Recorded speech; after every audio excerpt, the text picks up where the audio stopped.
तो अब हमारा सीवीएस का नेक्स्ट टॉपिक है हार्ट फेलियर, जो कि काफ़ी बार 20 नंबर में पूछा जा चुका है। तो अपन इसे देखते हैं। सबसे पहले definition, heart is unable to pump blood at a rate of sufficient to meet the metabolic demand of tissue.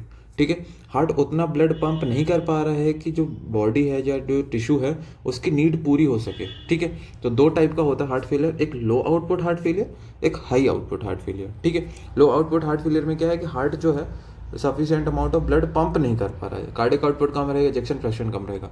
High output में क्या होगा कि ब्लड पंप तो कर रहा है एफिशिएंटली, पर जो बॉडी की नीड है वो बढ़ गई है। ठीक है, तो लो आउटपुट में हार्ट पंप नहीं कर पा रहा ब्लड, और हाई आउटपुट में नीड बहुत ज़्यादा बढ़ गई है, तो अगर ब्लड सफिशिएंट भी है तो वो कम पड़ रहा है बॉडी के लिए। ठीक है, तो डिमांड बढ़, जैसे कि अनीमिया, हाइपरथायरॉयड और प्रेगनेंसी। ठीक है, तो दो टाइप के हो गए, समझ में आ गया। फिर रिस्क फैक्टर भी इसी के टाइप्स के हिसाब से डिवाइड किए हैं कि सबसे पहले एजेक्शन फ्रैक्शन रिड्यूस, जिसका एजेक्शन फ्रैक्शन मतलब हार्ट पंप नहीं कर पा रहा है, तो coronary artery disease, myocardial infection हो गया, मायोकार्डियल इस्चीमिया हो गया, तो इसमें हार्ट नहीं पंप कर पाएगा। प्रेशर ओवरलोड हो गया। ठीक है, प्रेशर ओवरलोड जैसे valvular disease, mitral stenosis, tricuspid stenosis. Stenosis जब ब्लड पंप ही नहीं कर पा रहा, आगे जा ही नहीं पा रहा। वॉल्यूम ओवरलोड हो गई, जैसे कि वॉल्वुलर डिसीज, जैसे कि मित्रल रिगर्जिटेशन, एओर्टिक रिगर्जिटेशन, ब्लड जो है ऊपर की तरफ जा रहा, आगे जा ही नहीं, रिगर्जिटेट कर जा रहा, तो नहीं। क्लॉनिक लंग डिसीज, टॉक्सिक, ये सब जो है कौन से रिड्यूस इजेक्शन फ्रैक्शन वाले हो गए। फिर प्रिजर्व्ड इजेक्शन फ्रैक्शन, जिसमें नीड बढ़ जा रही है, जैसे कि metabolic disorder, thyrotoxicosis, nutritional disorder हो गया, क्रॉनिक अनीमिया, इन सब में नीड ज़्यादा हो गई, तो अगर हार्ट पंप भी कर रहा है तो कम पड़ रहा है। ठीक है, तो ये हो गए उसके कॉजेज। ठीक है, ठीक है, दो टाइप पढ़ लिया और उसके कॉजेज पढ़ लिया अपन ने। अब नेक्स्ट आता है उसके, तो पैथोजेनेसिस में सबसे पहले left ventricular failure, right ventricular failure. ठीक है, लेफ्ट वेंट्रिकुलर फेलियर के अलग कॉज है, राइट वेंट्रिकुलर फेलियर के अलग कॉज है। लेफ्ट वेंट्रिकुलर फेलियर क्यों हो सकता है? Ischemic heart disease, valvular heart disease, restrictive pericarditis, myocarditis. ऐसी राइट वेंट्रिकुलर फेल होने के अलग अलग कॉजेज हैं, cor pulmonale, right sided disease और मायोकार्डियम, पाल्मरी हाइपरटेंशन। तो जो राइट वाले हैं वो उसमें लंग्स की ज़्यादातर पैथोलॉजी रहती है, लेफ्ट वाले में पूरे सिस्टम बॉडी की पैथोलॉजी रहती है। ठीक है, किसी भी कॉज से राइट या लेफ्ट वेंट्रिकुलर फेलियर हो रहा है, ठीक है, तो उससे क्या होगा, कार्डियक आउटपुट कम होगा। फिर होंगे कंपनसेटरी मैकेनिज्म चालू, बॉडी ट्राई करेगा, बॉडी ट्राई करेगी कि भाई जो हार्ट है वो पंप नहीं कर पा रहा है, तो ऑक्सीजन की डिमांड पूरी करे कैसे भी करके। ठीक है, तो उसके लिए कंपनसेटरी मैकेनिज्म चले। सबसे पहले न्यूरो हार्मोनल मैकेनिज्म, उसमें क्या होता है, न्यूरो हार्मोनल एक्टिवेशन होगा, सिंपैथेटिक नर्वस सिस्टम एक्टिवेट होगा, वेसोकंस्ट्रिक्शन होगा। ठीक, वेसोकंस्ट्रिक्शन से प्रेशर बढ़ेगा, इंक्रीज ब्लड प्रेशर और वर्कलोड बढ़ेगा हार्ट पर। ठीक है, वैसे तो बॉडी की डिमांड पूरी हो जानी चाहिए इस मैकेनिज्म से, पर हार्ट पे वैसे ही लोड ज़्यादा था और ज़्यादा लोड बढ़ेगा, फर्दर स्ट्रेस बढ़ेगा हार्ट पे और उससे कंजेस्टिव हार्ट फेलियर हो जाएगा। एक और मैकेनिज्म पे आते हैं, न्यूरो हार्मोनल मैकेनिज्म। इसमें क्या होगा, रास सिस्टम एक्टिवेट हो जाएगा, रास सिस्टम एक्टिवेट होगा, एल्डोस्टेरोन निकलेगा, सोडियम वाटर का रिजॉर्प्शन होगा, वॉल्यूम बढ़ेगी, उससे उसके कारण हार्ट पर लोड बढ़ेगा, फिर से वापस से कंजेस्टिव हार्ट फेलियर हो जाएगा। ठीक है, न्यूरो हार्मोनल एक्टिवेशन या फिर कार्डियक कंपनसेटरी मैकेनिज्म, ये जो कंपनसेटरी मैकेनिज्म है ये क्यों करी जा रही है कि बॉडी की नीड्स बढ़ रही है या फिर पंप नहीं कर पा रहा है तो ऑक्सीजन ज़्यादा पहुंचाया जाए, पर इससे भी हार्ट फेलियर हो रहा है। कार्डियक कंपनसेटरी मैकेनिज्म, टैकीकार्डिया होगा, मायोकार्डियल कॉन्ट्रैक्टिलिटी बढ़ेगी, इससे भी कार्डियक ओवरलोड होगा, वर्कलोड बढ़ेगा और इससे भी हाइपरट्रोफी, डायलेशन और आखिर में कंजेस्टिव हार्ट फेलियर हो जाएगा। तो ये है पैथोजेनेसिस, ये भी इंपॉर्टेंट है। फिर आते हैं साइन एंड सिम्टम। सबसे पहले लेफ्ट वेंट्रिकुलर फेलियर के अलग साइन सिम्टम होते हैं, राइट वेंट्रिकुलर फेलियर के अलग साइन सिम्टम होते हैं। लेफ्ट वेंट्रिकुलर वाला जो है कैसे साइन सिम्टम आएंगे, जैसे लेफ्ट वेंट्रिकल पंप नहीं कर पा रहा है तो जो ब्लड है वो कहाँ भरेगा, आगे नहीं जा पा लेफ्ट वेंट्रिकल से पूरी बॉडी में, तो कहाँ जाएगा, लंग्स में जाएगा, तो उससे लंग्स वाले सिम्टम जाता है, dyspnoea, cough, fatigue, decrease urine output. ठीक है, ऐसी साइन मिलेंगे। कार्डियक साइन में enlargement of left ventricle, gallop rhythm, S1, systolic murmur मिलेगा, पल्मोनरी साइन में क्रिपिटेशंस मिलेंगे, प्लूरल एफ्यूजन मिलेगा। ठीक है, इसमें लंग्स वाले साइन सिम्टम ज़्यादा मिलेंगे। फिर right ventricular failure, right ventricular failure में क्या होगा कि राइट वेंट्रिकल पंप नहीं कर पा रहा, राइट वेंट्रिकल कहाँ डालता था, राइट वेंट्रिकल ब्लड डालता था लंग्स में, अब लंग्स में ब्लड नहीं जाएगा तो कहाँ इकट्ठा होगा, बॉडी में, तो पूरी बॉडी की वजह से, जैसे कि leg swelling, anorexia, oliguria, pain in right hypochondrium, liver की वजह से डिस्निया। ठीक है, तो ये सारे सिम्टम मिलेंगे।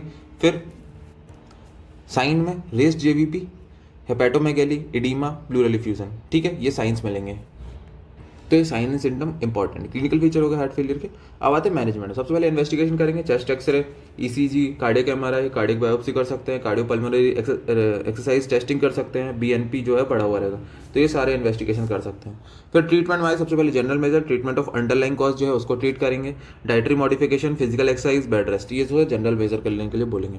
फिर मेडिकल मैनेजमेंट, सबसे पहले heart failure with preserved ejection fraction, जिसमें इजेक्शन फ्रैक्शन प्रिजर्व हो उसमें क्या करेंगे, एल्डोस्टेरोन एंटागोनिस्ट देंगे, एआरबीज दे सकते हैं, एंजियोटेंसिन रिसेप्टर, नेप्रिलाइसिन इनहिबिटर, अर्नी दे सकते हैं, एआरबी दे सकते हैं, ये सब ड्रग अपन ने पढ़ी थी फार्मा में, डाइजॉक्सिन। ठीक है, मेनली क्या दे रहे हैं, एल्डोस्टेरोन एंटागोनिस्ट, स्पाइनोलेक्टोन, ARB दे रहे हैं और डाइजोक्सिन दे रहे हैं, ठीक है। जैसे प्रिजर्व है तो बस इसमें कॉन्ट्रैक्टिलिटी बढ़ाने की कोशिश कर रहे हैं, ठीक है। फिर उसके बाद आता है heart failure with reduce ejection fracture. जैसे रिड्यूस इजेक्शन फ्रैक्चर उसमें क्या दे रहे हैं, लेसिक्स दे रहे हैं, फ्यूरोसिमाइड, मॉर्फिन, नाइट्रोग्लिसरीन, ऑक्सीजन और पोजिशनिंग से भी मतलब हो सकता है थोड़ा बेनिफिट मिले, और BNP एनालॉग दे रहे हैं, ठीक है। नेक्स्ट आ रहा है एक्यूट डिकम्पेंसेशन विथ कार्डियोजेनिक शॉक, ठीक है। तो अगर शॉक वाली कंडीशन में आ गए तो अपन को हार्ट को कॉन्ट्रैक्ट कराना होगा और स्टिमुलेट करना होगा, तो वेसोप्रेसर, आयनोडायलेटर और ये ओमिकर्नेटिन देते हैं। तो वेसोडायलेटर में क्या देते हैं, डोपामीन, डोबिटामीन, आइनोडायलेटर, मिलरिनोन, एलिनोन, ठीक है। ये थोड़ा क्लियरली नहीं लिखे हैं, आप बुक से देख सकते हैं, ठीक है। तो शॉक में ये देते हैं। फिर नॉन फार्माकोलॉजिकल मैनेजमेंट में कोरोनरी रिवेस्कुलराइजेशन करते हैं, हार्ट ट्रांसप्लांटेशन कर सकते हैं, वेंट्रिकुलर असिस्ट डिवाइसेस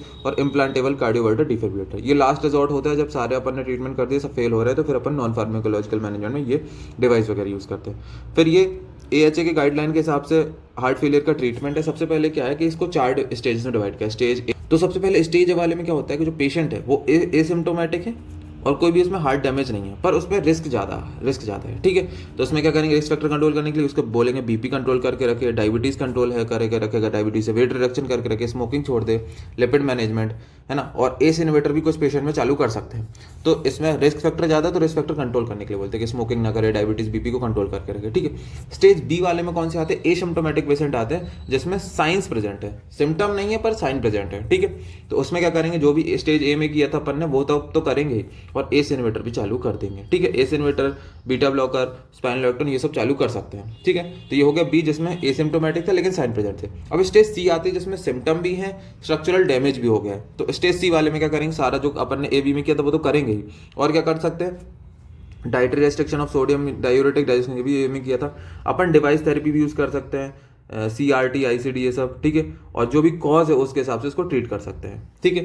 फिर अब आता है last resort, and stage of the heart disease, ठीक है। स्टेज 4 में क्या गया, स्टेज D में क्या गया, हार्ट डिसीज जो है एंड स्टेज पे पहुंच चुकी है, ठीक है। जो कि अपन ने ABC में किया था वो सब तो करना ही है, और ऊपर से जो नॉन फार्माकोलॉजिकल जैसे मैकेनिकल सर्कुलेटरी सपोर्ट में इंट्रायोटिक बलून पंप लगा सकते हैं, वेंट्रिकुलर असिस्ट डिवाइस लगा सकते हैं, है ना। ये सब जो डिवाइस है, हार्ट ट्रांसप्लांट भी कर सकते हैं। लास्ट रिजॉर्ट वाले ये सब अपन करेंगे स्टेज D में, ठीक है, जब आखिरी में पहुंच जाएगा पेशेंट।